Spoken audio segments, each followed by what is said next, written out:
రాష్ట్ర వ్యాప్తంగా సంచలనం సృష్టించిన మాదక ద్రవ్యాల కేసులో సిట్ దర్యాప్తు తుది అంకానికి చేరింది. 12 మంది సినీ ప్రముఖులకు నోటీసులు జారీ చేసి ప్రశ్నించింది. చివరగా నటుడు నందును 3 గంటల పాటు ప్రశ్నించింది. విచారణకు హాజరైన 12 మందిలో కొందరు బయటపెట్టిన వారికి కూడా సిట్ అధికారులు నోటీసులు ఇవ్వనున్నట్లు ప్రచారం జరుగుతోంది.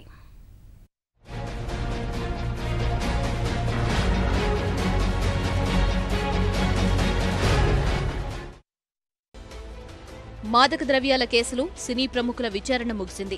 మొత్తం 12 మందిని సినీ ప్రముఖులకు నోటీసులిచ్చిన అబ్కారీ శాఖ ప్రత్యేక దర్యాప్తు బృందం గత నెల 19 నుంచి ఒక్కొక్కరిని ప్రశ్నించింది. దర్శకుడు పూరి జగన్నాథ్తో మొదలుపెట్టి నటుడు నందుతో విచారణ ముగించింది.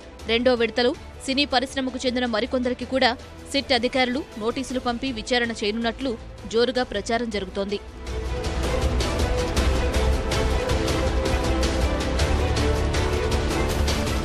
ఈ కేసులో 12వ వ్యక్తిగా సిట్ విచారణకు హాజరైన నందు ఉదయం 8:30కు దిల్సుఖ్ నగర్లోని తన నివాసం నుంచి బయలుదేరి మార్గమధ్యంలో సాయిబాబా గుడికి వెళ్లారు.